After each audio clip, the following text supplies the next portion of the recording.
What's going on, man? How you doing? Good. Good. What's your name? My name's Riah Wothe. Riah. Nice to meet you. Where are you from? Uh, well, I was born in Texas, but I don't really claim that because my dad was in the military. We moved around a lot. Um, After I was born, 2 months later, we moved to Japan and lived there for 3 years. And then we moved to Oregon, lived there for about 10, and then we moved to the Valley. And we moved kind of around there. And so I kind of moved around a lot, and I've never really felt like I've had a home. And it's probably kind of why it was so hard for me to make friends and kind of just to, like, I don't know, get myself involved with people. And like, I think that's probably where it kind of started. But it's amazing that I am still here today. But Nice.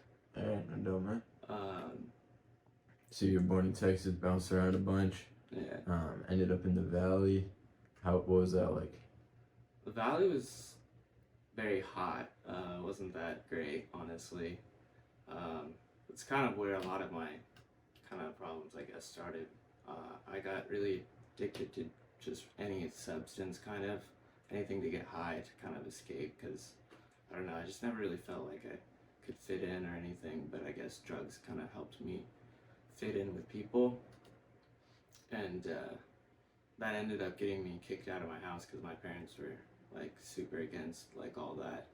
They thought everything was the same kind of thing, even like pot. So ended up kind of just bouncing around and like had some like girlfriends help me and stuff like that. But when I was in college, I kind of in my 20s ended up kind of getting worse and going into like worse addictions and stuff like that. And then I just couldn't ever hold a job, and it was tough to keep relationships, and it was tough to make friends, and multiple suicide attempts, and just kind of just didn't really know what to do, and I ended up just kind of like living in my car for a while, and then I ended up coming up to Humboldt to try to work on some farms up here to make some money, and ended up crashing my car up in the hills, and then being homeless and being stuck and bouncing around on different people's farms, not really knowing where I was gonna go or what I was gonna do. All the while I had a cat with me too, which is crazy that I still even have her with me today. And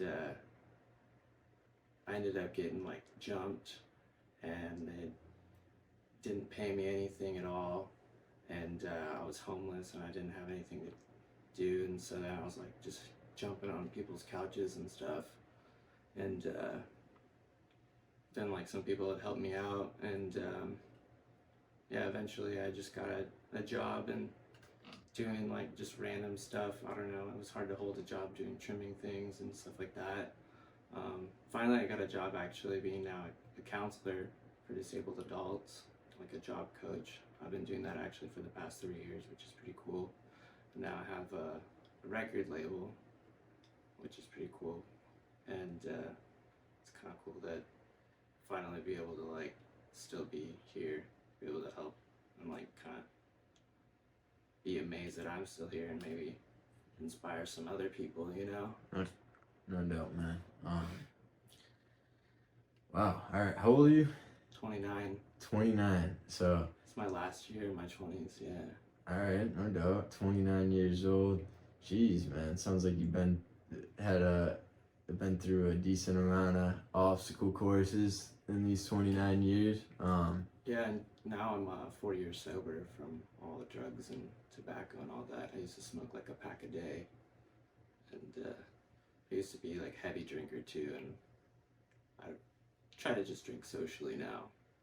But the only thing I smoke now is cannabis. No doubt. All right, no doubt, dude.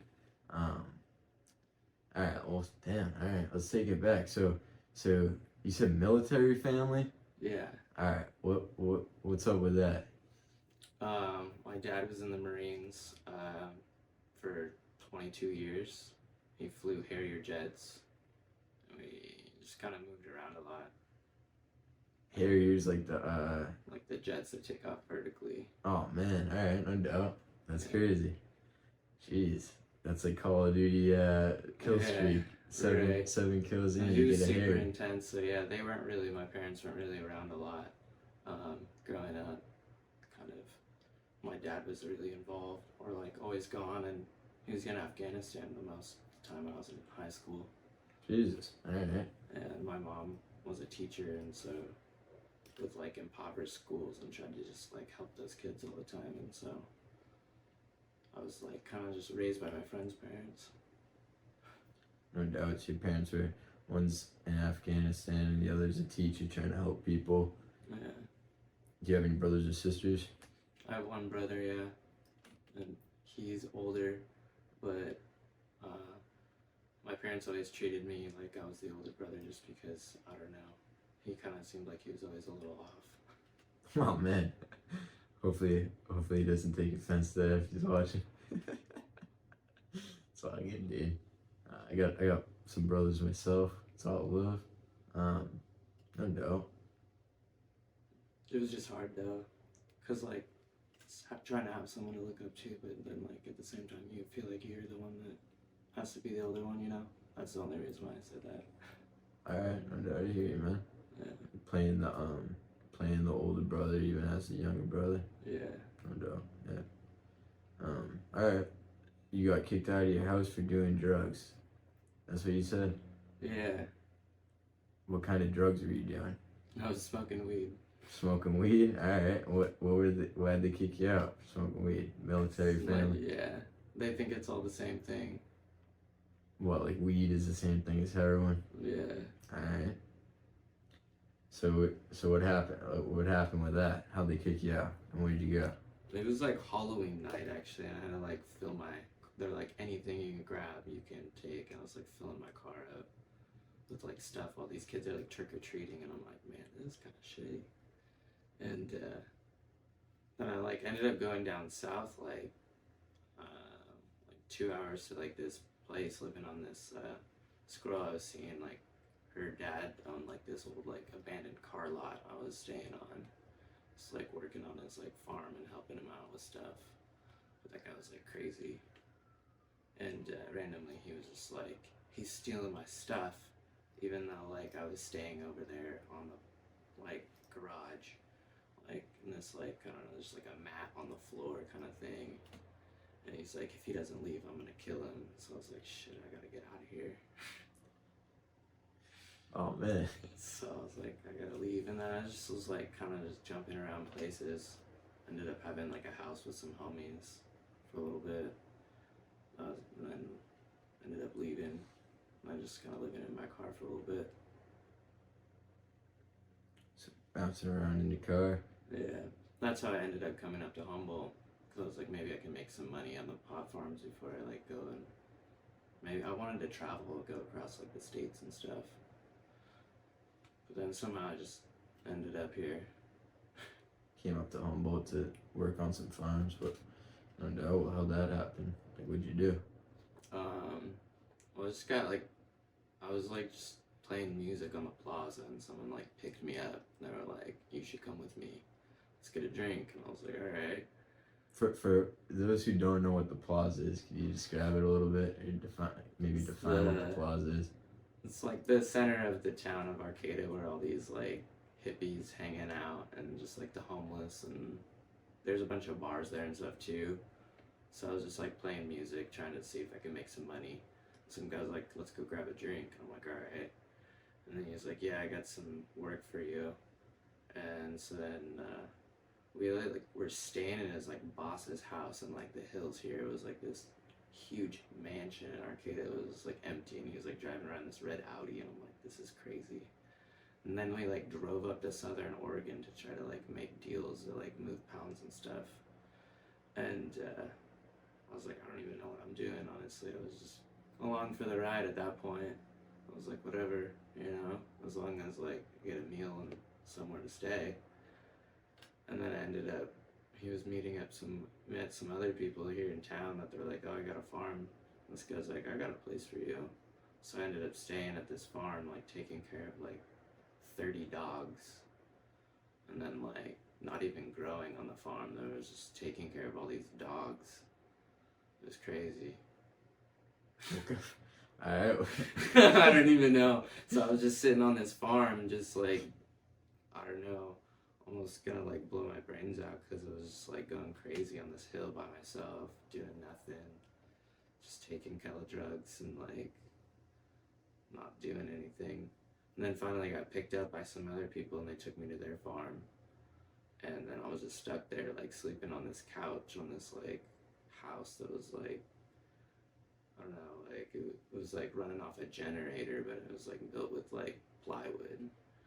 You'd see like spiders hanging above you and rats running past you and shit. And they never turned the generator on either, so it was always pitch black. But working from like 7 a.m. to like midnight all day long, every day, for like 4 months straight. And I was like keeping track of all my hours and stuff too. And then one day they were like just all like tripping, like, and then we were like hanging out partying and I was like taking some stomach medication. And then the guy was like tripping about it. And then they like jumped me. And then he just started like beating me. He's like, no one's taking drugs on my farm. Even though he was on drugs. What do you mean? Well, they were all doing like cocaine and stuff. And he was like, you can't be doing pills on my farm. I was like, just trying to like take some like stomach ulcer medication. So he was like tripping about that. And then they just all kind of jumped me and they were just like beat the shit out of me. And then they shoved me off the like balcony and like kind of dislocated my shoulder. I've had like problems with it ever since. It's crazy. They just dropped me back off at that like random hill with all the dogs. And I like told them how much I worked, and then I was like, look, I have it all written down. They're like, that's bullshit. And then, I mean, I was lucky to even get paid. They gave me $1,000 and like a beat quarter pound of weed. And I was just like stuck there, and I was like, I gotta get out of here. Why couldn't you leave? I didn't have a car. What happened to it? I crashed on the left side of the road up there. I was like driving home, and my car locked up, and I slid off the side of the road and crashed like in between like some like tree stumps on the side of the ravine, and I had to like climb up and like hitchhike back to my house, and then like where I was staying at, and then like the cops were calling them like, is this your car? You better come get your shit. And so I had to go down and hitchhike and go and get like grab like a few things out of there that I could or whatever, because they had pulled it up out of the ravine. And so then I was just hitchhiking up there in the mountains, and that's why a lot of my shit was like when I was kind of went downhill again with like depression and kind of some suicide attempts or whatever, just hating life, because literally out in the middle of nowhere with nothing, no money or anything. Oh, in the middle of like Humboldt County, hills, back roads, takes hours to get out to them type It was deal. like 3 hours out, yeah. Oh. Yeah, it was like on a sketchy, like, literally the house was on a hill, like, it was sketchy. And there was just, like, there'd be people that would come and go randomly, but, like, not really, like, anything. I was just stuck out there. So when I got dropped back there, I was, like, had this, like, $1,000, and then, like, I was looking, I was like, I need to get a car, I gotta get out of here. And so I saw this Subaru on the marketplace, and I asked these people that were there, I'm like, hey, can I get a ride to go get this? They're like, oh yeah, we're gonna go to town this day. And I'm like, cool. And so I let the guy know, and then they just like dropped me off. They're like, all right, see ya.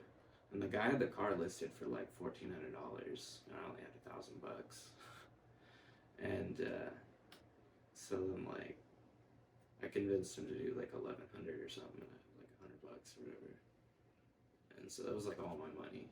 And so I was like living in this car for a little bit. But then I met some girl, and she was like, oh, you can stay with me. And then so we dated for a few years, which was pretty cool. I mean, I was like, I appreciate that. But it just didn't work out. We had different views. And yeah. That really helped me actually, like with, I mean, helping me get on my feet at least, you know, which is cool. But and eventually I got my own place, you know, and was able to start doing my own thing and start making music again and make my own like studio and like record label, and now I'm like able to put people on and stuff, and it's good getting sober now too. Not doing anything at all. Even smoking cigarettes is really quitting that. So It's put me in a better mindset, you know. you'd say your sobriety is ultimately it's been a good experience for you. Yeah, I feel healthier and I feel happier generally, you know, like I'm happy to be here, like I'm not like wanting to like die and like, oh man, like still get down, you know, on like sad days and stuff, but like I thrive for the future now, like I have like goals and I can see like my future instead of just like maybe I might not make it today, you know, like I want to see myself succeed and I want to see like the people around me in my life succeed too and like help bring them up too, you know, because like I've been down, I've been like in a shit spot, you know, like, but I've like got out of the dirt, you know, and so I want to help other people do that too, you know. I think that's also what kind of led me to being like a counselor for disabled adults, because a lot of the time they can't really do much or like even get out of the house, you know, and so just helping them go on a walk, you know, that's like a big deal to them. So you're helping you help disabled adults, you're a counselor. Yeah, we help find them jobs or just like get them involved in the community and stuff like that. Just do things otherwise that they wouldn't have access to. Okay. What's that like? It's challenging, but at the same time it's pretty nice. Like it's good to be able to help people, and they're also like everybody that I work with too is really nice people, and it's a pretty good schedule, I would say. So it's nice to have like finally have a stable job too, because it's hard to. For a long time I couldn't hold down anything longer than a week. Been working there for like almost 4 years now. Wow. You make music. Yeah. What's up with the record label? I started a record label trying to be able to do like all kind of things inclusive, be able to record people, put them on live, or do like events for people, be able to like promote bands, or be able to like just support like kind of just music if like people need like a PA system rental or whatever like that, you know. Just kind of just be everything involved in the music industry with that, but mostly just trying to like record and master, mix and master audio for bands and stuff like that, and be able to like put them on and set up like tours and things like that. That's dope. Yeah. What's your favorite part? What's your favorite part of all that music gambit? Besides playing and making the music, probably mixing and mastering, like mastering the audio. I feel like that's like my favorite bit. I'm really good at that. And a lot of people actually kind of just glance over that and they'll just hit auto and they'll just like let the computer kind of master their stuff, and then people will be like, why does it kind of sound muddy? Because like nobody takes the time to like actually sit there and tweak through it. And I kind of like that, like taking the levels and finding the caps and bringing them down. And it's kind of like a little fun thing. Very intricate. Yeah. Yeah, for sure. I hear you. It's like the worst It's like part an about art making form. music for me. Yeah, right? See, a lot of people hate it, but it's like an art form, you know? It's just like, I feel like it's like then hand tailored, you know? Versus like a machine made.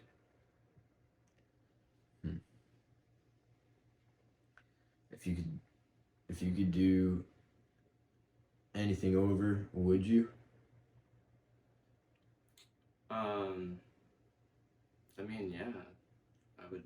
I mean, but also at the same time, I'm thankful for like the man that it's made me today, of all my experiences, because like who I am today probably wouldn't be the same if I didn't do all those other things and like go through all that like trials and tribulations to go through, you know, all those struggles.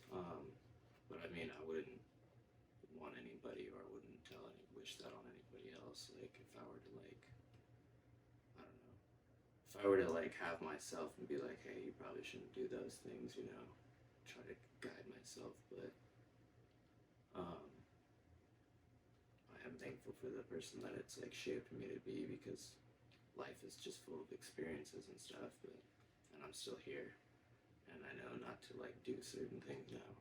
So maybe if I didn't do certain things, maybe it'd lead me down to a past where I actually would have died, you know, because I would be too stupid to not realize the experience. I don't know if that makes sense. No, I understand where you're getting at, dude. For sure. For sure. That makes a lot of sense. You want to tell anyone anything? Is this one thing you want to talk about? Now's the time. Never give up on your dreams. That was the one thing that kind of kept me going through everything. Was my music. That would be like the one thing. Like I would just sit there and play music, and then all like the pain and like all my like sadness and stuff would go away. And that's really kind of what drove me to play music, because I was like, I feel like I have the potential to be able to like do something with this, and maybe like if I play this, maybe other people might feel the same way I feel in this moment, and they might feel better about themselves or whatever. And so maybe I could like be like a little like light of hope or something with that. And so that's one thing that had really just kept me going. And so it's, you gotta find something that you like have passion for, and never give up on that dream, no matter how like low things get or how dark it gets. You gotta still like focus on that dream. Awesome. All right. Thank you, Riah. Appreciate you sitting down with me. First interview for I'm Still Here. That was awesome, man. You know, sitting here in your studio. Appreciate you having me over and taking the time to do this. Seriously. Thanks for having me. Yeah. No, man.